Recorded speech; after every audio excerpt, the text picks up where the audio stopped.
Good morning and welcome to Stock Market Today. It's Monday, April 22nd, 2019. I am your host, Dan Russo, the Chief Market Strategist at Chaikin Analytics. Find me on Twitter at DanRusso_CMT. Stock Market Today, brought to you today and every day by Chaikin Analytics. Head over to ChaikinAnalytics.com/today. You can sign up for a free email to follow along with this show, as well as get daily stock ideas for you to consider in your inbox every trading day before the market opens. I hope everybody had a great long weekend. U.S. equities were mostly higher in Thursday's trading to end the holiday shortened week. Industrials led following positive earnings announcements. Energy was the worst performer. Financials were held back by the banks.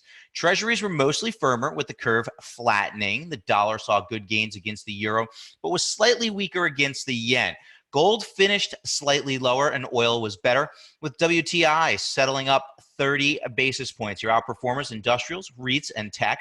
Energy, financials, consumer discretionary, and consumer staples all underperformed and finished lower on the day on Thursday. As we start the new week, earnings will be the key driver, with more than 150 companies in the S&P 500 scheduled to report results this week.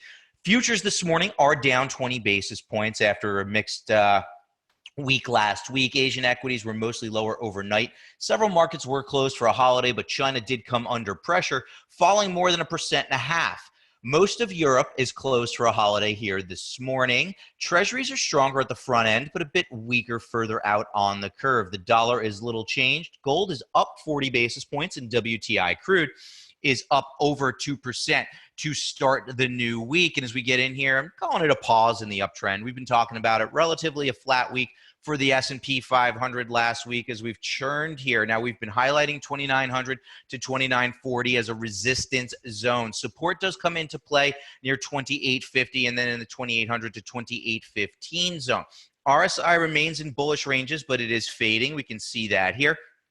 Chaikin money flow also remains bullish. So the indicators line up with our view that this looks like a pause within the context of an uptrend. Obviously, as we stated, a key week this week with a lot of companies reporting earnings. That will be the key driver. Focus will surely be on the macro, but we continue to believe that pullbacks towards support near that 2,850 level can be used to add bullish and very bullish stocks within leading parts of the market, especially when those stocks become oversold. And again, we're watching the RSI for the S&P 500. We want to see if any pullbacks keep the RSI within bullish ranges. That would serve to kind of reset a little bit of the momentum and set the stage for a continuation of a move towards those September highs near 2940.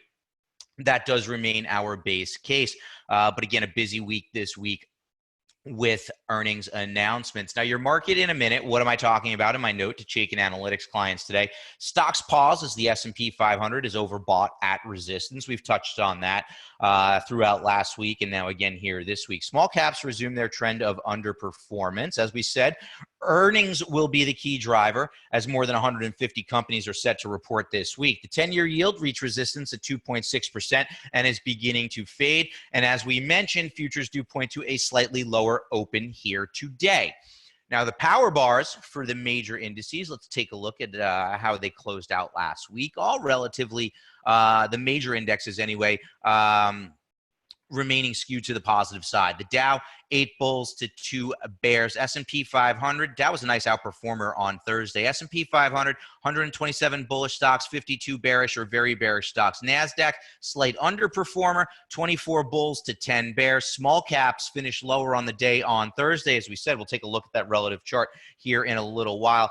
544 bulls, 326 bears. Small caps down 31 basis points on Thursday. Bonds uptick, sending yields lower. As we said, 10-year hitting resistance at around 2.6%. Industrials had a nice day, up 1.15%. 15 bullish or very bullish stocks there. 5 bearish or very bearish stocks. So that group actually bucking the trend and moving higher. Not bucking the trend, but moving higher despite the pressure that remains on Boeing. That's a positive sign for the market as far as I'm concerned. Also positive that the group is not just anchoring to the performance of one of its most heavily weighted names. According to the Chaikin Power Bar, large cap stocks and small cap stocks are bullish. Major indexes across the board remain mixed. Now, our stock of the day today, Haven't seen an oil and exploration and production stock as a bullish stock of the day of late. Remember, these stocks are auto-generated by our algorithm, and then I go through the analysis here for you pretty much in real time. W&T Offshore closed at 645, down 3.15%. Energy, bit of an underperformer on Thursday. Chaikin Power Gauge rating for W&T Offshore is very bullish due to very attractive financial metrics, very strong earnings performance, positive export activity. Stock has had some weak technicals of late, but when we roll up the 20 factors, 5 in each of these 4 categories, we come out with our very bullish Chaikin Power Gauge rating. So we have a very bullish stock, strong trend, but still a weak industry group as EMP is trying to make the turn, but still remains weak from a power bar perspective. Let's do our analysis here. This has the early makings of what we refer to as a bullish personality change. What does that mean? Well, the rating turned bullish or very bullish back in March. And then shortly thereafter, the stock begins to outperform the market. Now, you can see we've regained the long-term trend line, which is now rising. Stock is deeply oversold. Chaikin money flow, slightly bearish, but it's been mostly bullish since the beginning of the year. So what I think you have here is you have a clearly defined support level at around the $6 mark. As long as the stock remains above $6, I think it's okay. I think it looks compelling for an entry here, given the deeply oversold condition.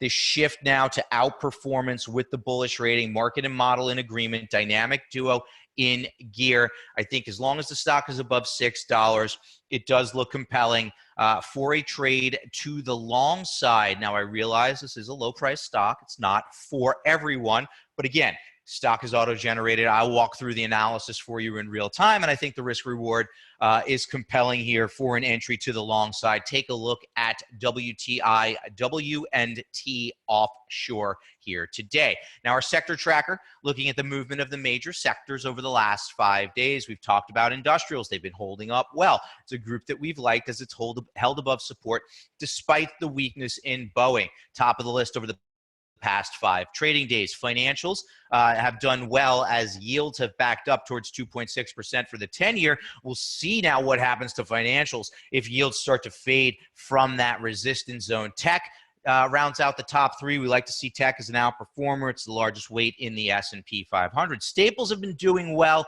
looking like they're a little bit overbought here in the near term. Same with discretionary. As a matter of fact, most of the major sectors within the marketplace are overbought along with the market here. So wouldn't be surprised to see a little bit more churning. Comms and materials also higher. At the bottom of the list, healthcare obviously has come under a lot of pressure with the Medicare for All debate in DC, really weighing across the board on the healthcare sector. Real estate and utilities, some counter trend moves to the downside.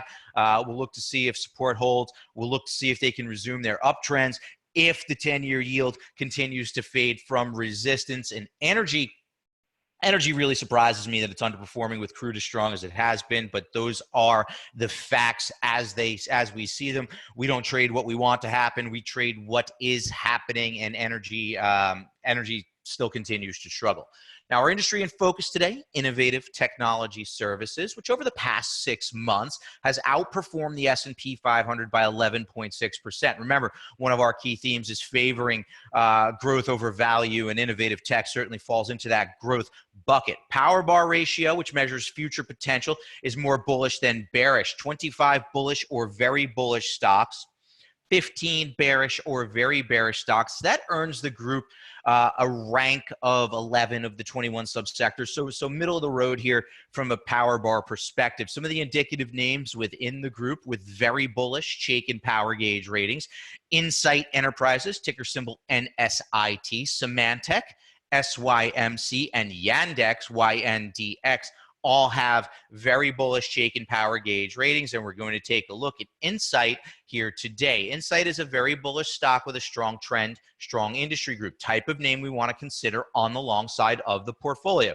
Close to 57.12 on Thursday, down 1.5%. Now, market and model are in agreement. Been on that bullish or very bullish rating since early February. Shortly thereafter, the stock begins to outperform following this gap higher on earnings. Now, our overbought, oversold indicator is overbought, so we don't want to chase strength here. Chaikin money flow has been persistently bullish since the beginning of the year. Stock is above a rising long-term trend line. I see a clearly defined support level at $54. I think as long as the stock is above $54, if you're long it, you can stick with it. I think if you're not long it, you want to add insight to a bullish watch list, and you want to look for support at $54 to hold and this overbought condition to get worked off. As it approaches an oversold condition, as long as we're above that $54 mark, I think you can feel compelled to get involved on the long side in a name like NSIT, ticker symbol NSIT.